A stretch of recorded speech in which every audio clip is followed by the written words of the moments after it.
Hello James, કેમ છો? બહુ મસ્ત મજાના હશો. તો આજે આપણે એક મેરેથોન લેક્ચર રાખેલું છે ચેપ્ટર નંબર 1 માટે, દ્રાવણો માટે. થોડા ઘણા ફોર્મ્યુલા, મોસ્ટ આઈએમપી ક્વેશ્ચન વિશે થોડી ઘણી ડિસ્કશન કરી લઈએ ઝડપી. બરાબર.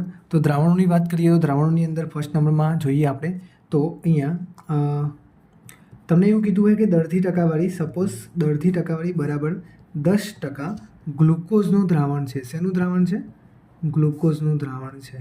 બરાબર. અને કોઈ દ્રાવણના કદનો કે દ્રાવણના દળનો ઉલ્લેખ કરેલો ના હોય તો તમારે એ વખતે એવું વિચારી લેવાનું છે, બરાબર, કે 10% ગ્લુકોઝનું દ્રાવણ એટલે કે કોઈ પણ 100 ગ્રામ દ્રાવણની અંદર 100 ગ્રામ દ્રાવણની અંદર 10 ગ્રામ જે આપેલું દ્રાવ્ય છે એ હશે, એટલે કે ગ્લુકોઝ હશે, અથવા તો કોઈ આપેલું દ્રાવ્ય છે એ દ્રાવ્ય હાજર હશે. અને બાકી વધ્યો 90 ગ્રામ. એ 90 ગ્રામની અંદર એ પોતે દ્રાવક હશે. દ્રાવક એટલે કે સોલ્વેન્ટ હશે, બરાબર, અને સોલ્યુટ હશે દ્રાવ્ય, એટલે કે આ આપણે યાદ રાખવાનું છે. આટલે સુધી ક્લિયર મિત્ર? હવે બીજા નંબરમાં જોઈએ આપણે કે સપોઝ તમને એવું કીધેલું છે કે મોલારિટીનું સૂત્ર, બરાબર. તો મોલારિટી ડાયરેક્ટ શોધવી છે દળથી ટકાવારી માટે. તો દળથી ટકાવારી પરથી મોલારિટી શોધવાનું ડાયરેક્ટ સૂત્ર આપણે એક વખત રિવાઇઝ કરી લઈએ કે દળથી ટકાવારી ગુણ્યા દ્રાવણની ઘનતા એટલે કે ડેન્સિટી મલ્ટીપ્લાય 10 ડિવાઇડેડ બાય અહીંયા લખીશું મોલર દળ. કોનું મોલર દળ? તો દ્રાવ્યનું, સોલ્યુટનું મોલર દળ. બરાબર. આ ફોર્મ્યુલા આપણે અહીંયા યાદ રાખીશું. બરાબર. હવે જોઈએ આપણે એનાથી આગળ તો કે જ્યારે આપણને મોલારિટી આપેલી હોય અને મોલારિટી ફાઇન્ડ કરવી હોય તો કયું સૂત્ર છે? તો એના માટે સૂત્ર છે કે 1000 m divided by 1000 d minus m2. આ m2 શું છે? તો m2 એટલે દ્રાવ્યનું મોલર દળ છે, બરાબર. આટલે દ્રાવ્યનું મોલર, m એટલે મોલારિટી છે અને d એટલે દ્રાવ્યની ઘનતા છે અને સ્મોલ m એટલે મોલાલિટી છે. આ શું છે? મોલાલિટી છે, બરાબર. અને આ કેપિટલ M શું છે? મોલારિટી છે. આ શું છે? મોલારિટી છે. મિત્રો, આ સૂત્ર આપણે ઝડપથી યાદ રાખીશું. MCQ સોલ્વ કરવા માટે ઇઝી રહેશે, એટલા માટે કહું છું. બરાબર. ચલો હવે એનાથી થોડા આપણે આગળ જઈએ તો વાત કરીશું કે સૌ પ્રથમ મિત્રો આપણે હેનરીના નિયમની વાત કરીએ. હવે તો હેનરીનો નિયમ શું છે? તો હેનરીનો નિયમ બરાબર વાયુમય દ્રાવ્ય અને પ્રવાહી દ્રાવકમાં દ્રાવ્યતા, એટલે કે વાયુમય દ્રાવ્યની પ્રવાહી દ્રાવકમાં દ્રાવ્યતા માટે હેનરીનો નિયમ આપ્યો હતો. અને નિયમની અંદર આપણે જોવા જઈએ છીએ તો એવું કહી શકાય કે વાયુમય દ્રાવ્યની પ્રવાહી દ્રાવકમાં દ્રાવ્યતા તે દ્રાવણની સપાટી પર રહેલ તે વાયુના આંશિક દબાણના સમપ્રમાણમાં હોય છે. એટલે કે આપણે જો દ્રાવ્યતાના અર્થમાં મૂલ અંશનો ઉપયોગ કરીએ તો વાયુમય દ્રાવ્યની પ્રવાહી દ્રાવકમાં મૂલ અંશ એ દ્રાવણની સપાટી પર રહેલ તે વાયુના આંશિક દબાણના સમપ્રમાણમાં હોય છે. એટલે કે એવું કહી શકાય કે આંશિક દબાણ કોનું આંશિક દબાણ? જે તે વાયુનું એ કોના સમપ્રમાણમાં હોય છે? એની મોલ અંશના. શેના મોલ પ્રમાણ હોય છે? મોલ અંશના x. એટલે કે p = kh × x ની આપણે વાત કરી હતી. kh શું છે? kh છે હેનરી અચળાંક છે, બરાબર. એટલે કે એને કે હેનરી કોન્સ્ટન્ટ કહીએ છીએ. હવે આપણે વાત કરીએ kh. તો kh શું છે? તો આપણે યાદ રાખીશું અહીંયા કે ટેમ્પરેચર ઇન્ક્રીઝ થાય, તાપમાન વધે તો kh ઇન્ક્રીઝ થાય છે, બરાબર. અને kh ઇન્ક્રીઝ થાય તો દ્રાવ્યતા ઘટે છે. શું ઘટે છે? દ્રાવ્યતા ઘટે છે. કોની દ્રાવ્યતા? વાયુમય દ્રાવ્યની પ્રવાહી દ્રાવકમાં દ્રાવ્યતામાં ઘટાડો થાય છે. આ રીતે આપણે જોઈશું. હવે એનાથી આગળ જઈએ તો નેક્સ્ટ નંબરમાં જોઈએ કે જ્યારે કોઈ ઘન દ્રાવ્ય હોય, શું હોય? ઘન દ્રાવ્ય હોય અને એની પ્રવાહી દ્રાવકમાં દ્રાવ્યતાની વાત કરીએ આપણે તો ઘન દ્રાવ્યની પ્રવાહી દ્રાવકમાં તાપમાન વધે છે તો દ્રાવ્યતામાં વધારો થાય છે. શું થાય છે? દ્રાવ્યતામાં વધારો થાય છે. પણ દબાણની કોઈ અસર થતી નથી. આપણે આ યાદ રાખીશું. હવે વાત કરીએ આપણે રાઉલ્ટના નિયમની. શેની? રાઉલ્ટના. તો રાઉલ્ટનો નિયમ છે ને, એ રાઉલ્ટનો નિયમ 2 પ્રકારના દ્રાવણ માટે હતો. કયા? પહેલાં તો રાઉલ્ટનો નિયમ એ પ્રવાહી દ્રાવણ માટે છે, પણ 2 પ્રકારના દ્રાવણ. કયા 2 પ્રકારના દ્રાવણ? તો ફર્સ્ટ નંબરમાં આપણે લઈએ છીએ કે બાષ્પશીલ પ્રવાહી પ્લસ બાષ્પશીલ પ્રવાહી માટે. બાષ્પશીલ પ્રવાહી માટે એટલે બંને પ્રવાહી જ્યારે બાષ્પશીલ હોય અને એનાથી બનતું દ્રાવણ હોય એના માટે. તો આપણે વાત કરીશું, એના અંદર સૂત્ર હતું કે જે તે દ્રાવણનું કુલ દબાણ, એ જે દ્રાવણ બને છે એનું કુલ દબાણ કેટલું હોય? તો P1 not plus P2 minus P1 into x2 આ ફોર્મ્યુલા આપણે અહીંયા યુઝ કરીએ છીએ મિત્રો. હવે ધ્યાન આપીશું અહીંયા કે x2 શું છે તો જે તે ઘટક નંબર 2 ના મોલ અંશ, P1 એટલે કે ઘટક 1 નું શુદ્ધ અવસ્થામાં બાષ્પ દબાણ, P2 એટલે ઘટક 2 નું શુદ્ધ અવસ્થામાં બાષ્પ દબાણ, P1 એટલે ઘટક 1 નું શુદ્ધ અવસ્થામાં બાષ્પ દબાણ. મિત્રો રાઉટનો નિયમ લખવો હોય તો કઈ રીતે લખી શકાય? તો રાઉટના નિયમમાં આપણે દ્રાવણની વાત કરી છે, બંને પ્રવાહી છે, તો રાઉટે એવું કીધું હતું કે જે તે દ્રાવણની અંદર બરાબર કે બાષ્પશીલ પ્રવાહી દ્રાવણ માટે જે તે ઘટકનું આંશિક બાષ્પ દબાણ તે દ્રાવણમાં રહેલ તે ઘટકના મોલ અંશના સમપ્રમાણમાં હોય છે. શું કીધું કે જે તે ઘટકનું આંશિક બાષ્પ દબાણ એ તે દ્રાવણમાં રહેલ તે ઘટકના મોલ અંશના સમપ્રમાણમાં હોય છે. એટલે P P0 ઇન્ટુ x આ ફોર્મ્યુલા આપણે રાઉલ્ટે આપી હતી. આ રાઉટનો નિયમ લખીને ફોર્મ્યુલા લખવાની, પછી લખવાનું કે ઘટક 1 માટે શું લખી શકાય કે એનું આંશિક બાષ્પ દબાણ કેટલું થાય તો P1 ઇન્ટુ x1 થશે. ઘટક 2 માટે શું થશે તો P2 ઇન્ટુ x2 થશે. બરાબર. તો કુલ બાષ્પ દબાણ કેટલું થાય દ્રાવણનું? P ટોટલ કેટલું થશે તો P total is equal two થશે P1 પ્લસ P2 જેટલું, એટલે કે આંશિક દબાણના સરવાળા જેટલું થાય. આંશિક દબાણનો સરવાળો કેટલો હોય તો P1 plus P2 into x2. બરાબર. હવે અહીંયા આપણે શું કર્યું હતું તો x1 ને આપણે x1 ની જગ્યાએ લખી શકીએ છીએ 1 minus x2 plus P2 into x2. બરાબર મિત્રો, એટલે સુધી. હવે આને આપણે સાદુરૂપ આપી દઈએ તો P1 બનશે P1 અને P1 ઇન્ટુ x2 થશે અહીંયા, પ્લસ P2 ઇન્ટુ x2 થશે. હવે અહીંયા P1 આ બંનેમાંથી આપણે x2 કોમન નીકાળી દઈએ તો શું વધે? પ્લસ P2 માઇનસ P1 વધશે. તો આપણે આ ઉપર જે સૂત્ર લખ્યું છે રાઉટના નિયમનું એ સૂત્ર અહીંયા આપણે તારવી દીધું છે. આટલું કર્યા પછી આપણે એનો ગ્રાફ દોરવાનો છે. બરાબર. ગ્રાફમાં શું કરીશું તો ગ્રાફમાં પણ બહુ ઇઝી રીતે ગ્રાફ છે કે આપણે અહીંયા શું બાષ્પ દબાણ વિરુદ્ધ મોલ અંશનો ગ્રાફ દોરવાનો છે. આ શેનો ગ્રાફ છે? બાષ્પ દબાણ વિરુદ્ધ શેનો ગ્રાફ દોરવાનો છે? આપણે મોલ અંશનો ગ્રાફ દોરવાનો છે. આપણે એવું કહી દઈએ કે ઘટક 1 ના મોલ અંશ બરાબર 1 હોય, ઘટક 2 ના મોલ અંશ બરાબર 0 હોય, ત્યારે કુલ બાષ્પ દબાણ એ લગભગ કોના જેટલું હોય? ઘટક એના શુદ્ધ અવસ્થામાં બાષ્પ દબાણ જેટલું હોય. જ્યારે ઘટક 1 ના મોલ અંશ 0 હોય અને ઘટક 2 ના મોલ અંશ 1 જેટલા હોય ત્યારે કુલ બાષ્પ દબાણ એ P2 ના કુલ બાષ્પ દબાણ જેટલું હોય છે. બરાબર. મિત્રો હવે આપણે એવી વાત કરીએ કે જ્યારે ઘટક 1 ના મોલ અંશમાં ઘટાડો થાય તો ધીમે ધીમે એના આંશિક બાષ્પ દબાણમાં ઘટાડો થાય. એટલે આ ગ્રાફ કોના માટે આવ્યો? P1 માટે આવ્યો. અને તે ઘટક 2 ના મોલ અંશમાં ઘટાડો થાય છે x2 માંથી 1 માંથી 0, તો એ વખતે એના પણ બાષ્પ દબાણમાં અહીંયા ઘટાડો થાય છે. આ ગ્રાફ લિનિયર લાઇનમાં આવે છે. બરાબર. એ રીતે લખી દઈશું. હવે આપણે આગળ જઈએ તો આ જે ગ્રાફ છે શેના માટે છે? P ટોટલ માટે છે. બરાબર. બસ આ પૂરું થઈ ગયું. હવે ધ્યાન આપો અહીંયા. હવે એના પછી તારણો લખવાના છે. તારણોમાં શું થાય તો લખવાનું કે બાષ્પશીલ પ્રવાહી માટે જે તે ઘટકનું દ્રાવણનું કુલ બાષ્પ દબાણ એ તે ઘટકના અંદર તે દ્રાવણમાં રહેલા તે ઘટકના મોલ અંશના સમપ્રમાણમાં હોય છે. બીજા નંબરમાં વાત કરીએ કે દ્રાવણનું કુલ બાષ્પ દબાણ એ ઘટક 2 ના મોલ અંશ સાથે ચલિત હોય છે. બરાબર. હવે આટલે સુધી બાષ્પશીલ પ્રવાહી માટે રાઉટનો નિયમ અહીંયા ખતમ થાય છે. બીજા નંબરમાં વાત કરીએ કે આ જે x1 અને x2 આપણે નીકાળે છે એ પ્રવાહી કલાની અંદર ઘટક 1 અને ઘટક 2 ના મોલ અંશ છે. પણ આપણે વાત કરીએ કે બાષ્પ કલામાં આ પ્રકારનો પ્રશ્ન પૂછાય છે. આપણે બાષ્પ કલામાં મોલ અંશ ગણવા હોય તો બાષ્પ કલામાં મોલ અંશને આપણે y થી રિપ્રેઝન્ટ કરીએ છીએ.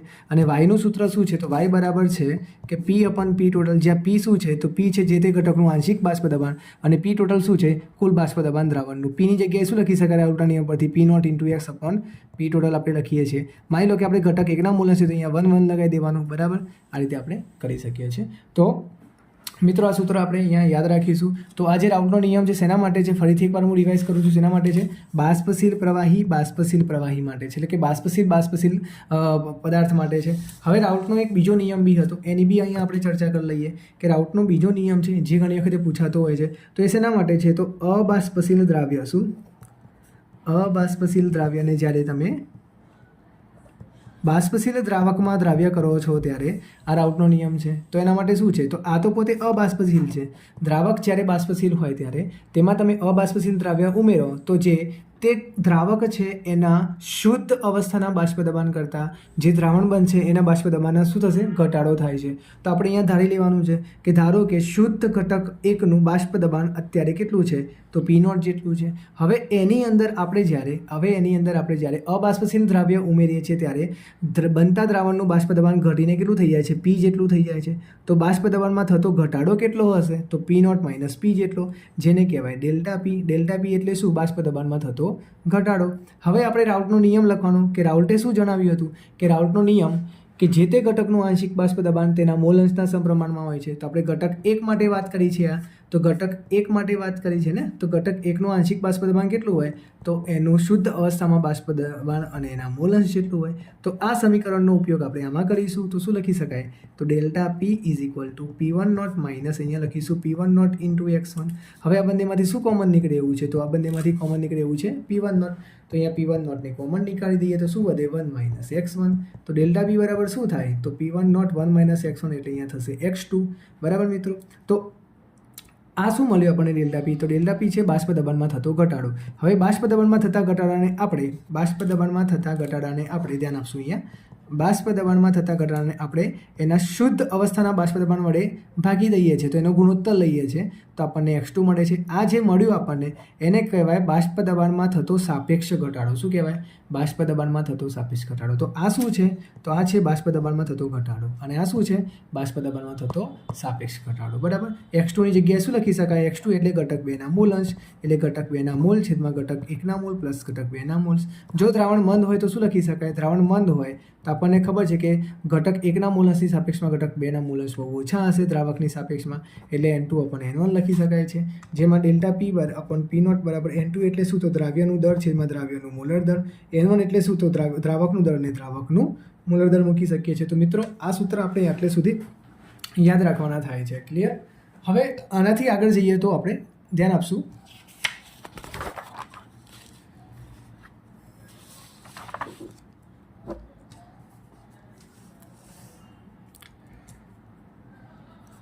ઉત્કલન બિંદુ ઉન્નયન. શું, ઉત્કલન બિંદુ ઉન્નયન, જેને આપણે ડેલ્ટા ટીબી કહીએ છીએ. આપણને ખબર છે કે ઉત્કલન બિંદુ ઉન્નયન એ તેની મોલાલિટીના સમાન પ્રમાણમાં હોય છે, એટલે કે ડેલ્ટા ટીબી બરાબર શું લખીએ છીએ આપણે, KB ઇન્ટુ એમ લખતા હોઈએ છીએ. બરાબર. જ્યાં એમ શું છે, મોલાલિટી છે, આપણે અહીંયા યાદ રાખીશું. કેબીને શું કહેવાય, તો કેબીને કહેવાય મોલલ ઉન્નયન અચળાંક, જેનો એકમ શું છે, જેનો એકમ છે kelvin into kilogram into mall inverse. બરાબર. આ યાદ રાખીશું આપણે. એ જ રીતે આપણે બીજું વાત કરીએ, ઠારણ બિંદુ અવનયન, ઠારણ બિંદુ અવનયન, જેને આપણે ડેલ્ટા ટીએફથી દર્શાવીએ છીએ. જે પણ મોલાલિટીના સમપ્રમાણમાં હોય છે તો ડેલ્ટા ટીએફ બરાબર શું થાય, તો KF ઇન્ટુ એમ થાય. તો KF શું છે, તો KFને કહેવાય ઠારણ બિંદુ અવનયન અચળાંક અથવા મોલલ અવનયન અચળાંક કહેવાય. બરાબર. અને ઉત્કલન બિંદુ અવનયન અચળાંકનું બીજું નામ છે ક્વથનાંક અચળાંક, એ પણ આપણે યાદ રાખીશું. મિત્રો એક વસ્તુ બીજું બી જોવાનું છે આપણે કે ઉત્કલન બિંદુ ઉન્નયનમાં જોઈએ ડેલ્ટા ટીબી, તો હંમેશા યાદ રાખવાનું છે કે દ્રાવણનું ઉત્કલન બિંદુ એ તેના શુદ્ધ દ્રાવકના ઉત્કલન બિંદુ કરતાં કેવું હોય, વધારે હોય. એટલા માટે ડેલ્ટા ટીબી બરાબર શું થાય, તો TB માઇનસ TB નોટ થાય. જેમાં TB શું છે, દ્રાવણનું ઉત્કલન બિંદુ, TB નોટ શું છે, દ્રાવકનું ઉત્કલન બિંદુ. ડેલ્ટા TFની વાત કરીએ તો યાદ રાખવાનું છે હંમેશા કે દ્રાવકનું ઠારણ બિંદુ એ દ્રાવણના ઠારણ બિંદુ કરતાં વધારે હોય, માટે ડેલ્ટા TF બરાબર શું થાય, તો TF નોટ માઇનસ TF થશે. મિત્રો આ વસ્તુ ખાસ યાદ રાખજો. અહીંયા મેં શું કીધું, દ્રાવણનું ઉત્કલન બિંદુ દ્રાવકના ઉત્કલન બિંદુ કરતાં વધારે હોય. જ્યારે ઠારણ બિંદુની વાત આવે તો આ પ્રકારની પરિસ્થિતિ જોવા મળે છે. ક્લિયર. ચલો હવે આનાથી આગળ જઈએ તો અભિસરણની વાત કરીએ અને અભિસરણ દબાણની વાત કરીએ. તો અભિસરણ એટલે શું, તો અભિસરણ એટલે એવું કહી શકાય કે જ્યારે બે અલગ અલગ સાંદ્રતા ધરાવતા દ્રાવણોને અર્ધપારગમ્ય પડદાથી અલગ કરવામાં આવે છે ત્યારે દ્રાવકના કણો હંમેશા ઓછી સાંદ્રતાથી વધુ સાંદ્રતા તરફ અથવા તો મંદ દ્રાવણથી સાંદ્ર દ્રાવણ તરફ અથવા તો દ્રાવકથી દ્રાવણ તરફ અર્ધપારગમ્ય પડદા દ્વારા દ્રાવકના કણો પ્રસરણ પામે છે. આ ઘટનાને આપણે અભિસરણ કહેતા હોઈએ છીએ. બરાબર. હવે અભિસરણ પછી આપણે વાત કરીએ અભિસરણ દબાણ શું છે. બરાબર. તો અભિસરણ દબાણ એટલે શું, તો અભિસરણ દબાણને આપણે પાઈથી રિપ્રેઝન્ટ કરીએ છીએ અને અભિસરણ દબાણ માટે એવું કહી શકાય છે કે જ્યારે અભિસરણની જે ઘટના બને છે તેમાં જે દ્રાવકના કણો દ્રાવકથી દ્રાવણ તરફ પ્રસરણ પામે છે એને આપણે પ્રસરિત થતાં અટકાવવા હોય તો દ્રાવણની સપાટી પર જે વાતાવરણીય દબાણ લાગે છે એના કરતાં થોડું વધારે દબાણ લાગુ પાડવામાં આવે છે. શેના માટે, અભિસરણની ઘટનાને રોકવા માટે. તો આ લાગુ પાડવામાં આવતા વધારાના દબાણને આપણે શું કહીએ, અભિસરણ દબાણ કહેતા હોઈએ છીએ. મિત્રો હવે અભિસરણ દબાણની વાત કરીએ તો અભિસરણ દબાણમાં જેટલી સાંદ્રતા વધારે એટલું અભિસરણ દબાણ વધારે હોય છે. એટલે કે અભિસરણ દબાણ ચાલે છે સાંદ્રતા, concentration, pi is proportional two C. માટે પાઈ ઇઝ ઇક્વલ ટુ શું લખાય છે, CRT લખતા હોઈએ છીએ. જેમાં સાંદ્રતા આપણે મોલારિટીમાં લેવાય છે, એટલે પાઈ ઇઝ ઇક્વલ ટુ શું થાય, મોલારિટી એટલે દ્રાવ્યના મોલ છેદમાં દ્રાવણનું કદ, શેમાં, લીટરમાં, ઇન્ટુ RT. બરાબર. હવે N2ની વાત કરીએ તો દ્રાવ્યનું દર છેદમાં દ્રાવ્યનું મોલર દર, ઇન્ટુ આ દ્રાવણનું કદ છે લીટરમાં ઇન્ટુ RT. હવે આરની વાત કરીએ તો મિત્રો અહીંયા એક વસ્તુ યાદ રાખજો કે આરની કિંમત હોય છે અહીંયા 0.083 લીટર ઇન્ટુ બાર into kelvin inverse into mall inverse, બરાબર. બીજી વસ્તુની આપણે અહીંયા વાત કરીએ કે જો આ આરનો આપણે આંશિક દબાણ 12માં હોય તો આ એકમ 12માં લેવામાં આવે. આંશિક દબાણ તમને અહીંયા બાષ્પ દબાણ અભિસરણ દબાણની વાત કરીએ છીએ આપણે અહીંયા. તો આ જે અભિસરણ દબાણ છે એ 12માં હોય તો અહીંયા આરની કિંમત 12માં લેવાની. આ અભિસરણ દબાણ તમને પાસ્કલમાં આપ્યું તો આ કિંમત તમે યાદ રાખજો 8.314 × 10³ litre into pascal into kelvin inverse into mall inverse. આ લગભગ પૂછાતો નથી હોતો પણ ક્યાંક પૂછી લે તો યાદ રાખશું, બરાબર. ચલો હવે અહીંયાથી આગળ જઈએ તો આ વારંવાર ઉપયોગ થશે તમારે, બરાબર. એક બીજી વસ્તુ છે, પેલો ઇન્ટેક્સ ક્વેશ્ચનમાં એક ક્વેશ્ચન છે એ બી તમને કહી દઉં કે યાદ રાખીશું 10³ સેન્ટીમીટરનો ઘન બરાબર 1 લીટર થાય. કેટલા લીટર થાય? 1 લીટર. તો એમાં લગભગ તમને કીધું છે 200 સેન્ટીમીટરનો ઘન, તો કેટલા લીટર થાય? તો આનું તમે સાદુરૂપ આપો તો શું થાય? 200 × 1/10³ એટલે લગભગ 0.2 લીટર થતું હોય છે, બરાબર. એક બીજી વસ્તુ બી યાદ રાખીશું કે અહીંયા આપણે યાદ રાખીશું કે 1 ડેસીમીટરનો ઘન બરાબર 1 લીટર થતું હોય છે, બરાબર. એ જ રીતે આપણે બીજું શું કહી શકીએ? 10³ મિલીલીટર બરાબર 1 લીટર થતું હોય છે, બરાબર. બાકી બધું તો તમને આવડે છે. અને બીજી વસ્તુ 10³ મીટરનો ઘન બરાબર પણ 1 લીટર થતું હોય છે. ક્લિયર? ચલો મિત્રો, આટલે સુધી તો કમ્પ્લીટ છે. હવે આપણે અસામાન્ય મોલર દરની વાત કરીએ તો અસામાન્ય મોલર દરમાં તમારે વોન્ટ ઓફ ફેક્ટરના અવયવના સૂત્રો યાદ રાખવાના છે. જેમાં એક સામાન્ય સૂત્ર છે એ આપણે વારંવાર પૂછાતું હોય છે. શું છે? તો I બરાબર એટલે કે વોન્ટ ઓફ અવયવ શું છે? તો લખવાનું કે સુયોજન કે વિયોજન થાય એટલે કે સુયોજન વિયોજન પછીના કુલ મોલ અને છેદમાં શું છે? સુયોજન કે વિયોજન પહેલાના કુલ મોલ, બરાબર.